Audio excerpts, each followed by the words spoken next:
امریکہ اور کینیڈا میں سفارتکاری کی آڑ میں بھارتی خفیہ ایجنسی کا ایک اور نیٹ ورک بے نقاب ہو گیا۔ 2014 میں برسر اقتدار آنے کے بعد ہی سے مودی سرکار اکھنڈ بھارت کے منصوبے پر کام جاری رکھے ہوئے ہے۔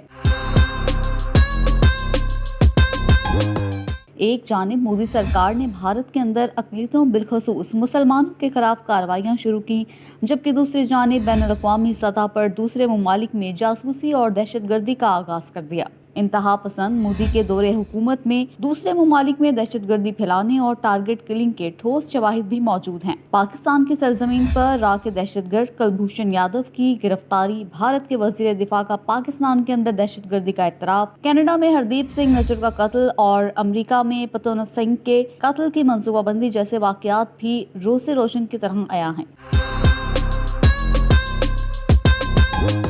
بھارتی خفیہ ایجنسی را کے ایجنٹس کو قطر میں بھی جاسوسی کے الزام میں سزائے موت سنائی گئی۔ دی گارڈین کی رپورٹ کے مطابق بھارت پاکستان اور کینیڈا میں بھی دہشت گردی اور ٹارگٹ کلنگ میں ملوث رہا ہے۔ تازہ واقعے میں 30 اپریل کو بھارتی خفیہ ایجنسی کے ایجنٹس کو آسٹریلوی ہوائی اڈے اور دیگر حساس دفاعی اور تجارتی علاقوں کی جاسوسی میں گرفتار کیا گیا ہے۔ خفیہ معلومات چرانے پر پکڑے جانے کے بعد بھارتی جاسوسوں کو آسٹریلیا سے بے دخل کر دیا گیا۔ آسٹریلیا سیکیورٹی انٹیلیجنس آرگنائزیشن کے مطابق بھارتی ایجنٹس آسٹریلیا میں رہنے والے بھارتیوں کی قریب سے نگرانی اور ذاتی مفاد کے لیے سابق سیاستدانوں کے ساتھ قریبی تعلقات استوار کرتے ہیں۔ بھارتی ایجنٹس نے ایک سرکاری ملازم کو ایئرپورٹ پر سیکیورٹی پروٹوکول کے بارے میں معلومات فراہم کرنے کا کہا۔ آسٹریلوی security director general mic Burgess کے مطابق بھارت آسٹریلیا کے خلاف جاسوسی اور خفیہ معلومات حاصل کرنے کی کوشش کر رہا ہے۔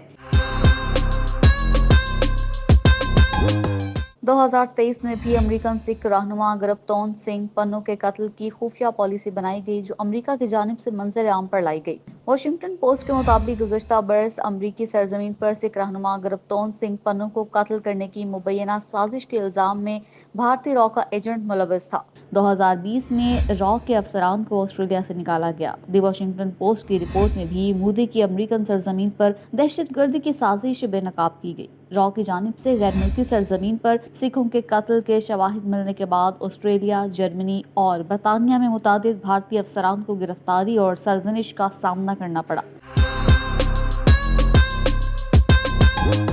ماضی میں جرمن پولیس نے بھی پکڑے گئے بھارتی خفیہ ایجنٹس کو گرفتار کیا، جو سکھوں کے قتل کی منصوبہ بندی کرنے میں ملوث تھے۔ امریکی تحقیقاتی رپورٹ کے بعد سے امریکہ کی جانب سے بھارت کو متعدد بار وارننگز جاری کی جا چکی ہیں، لیکن اب تک مودی سرکار اپنے ہتھ کنڈوں پر کام جاری رکھے ہوئے ہے۔ کئی دہائیوں سے بھارتی ایجنسی را پاکستان کو نقصان پہنچانے کے حربے آزماتی رہی ہے، لیکن اب اس نے اپنی دہشت گردانہ کارروائیوں کو عالمی سطح پر پھیلا لیا ہے۔ بھارت کی جانب سے دنیا کے دیگر ممالک میں دہشت گردی کے نیٹ ورکس اور ان کے جاسوسوں کا پکڑے جانا اس بات کا متقاضی ہے کہ اقوام متحدہ اور دیگر عالمی ادارے بھارت کو دہشت گردوں کی فہرست میں شامل کریں۔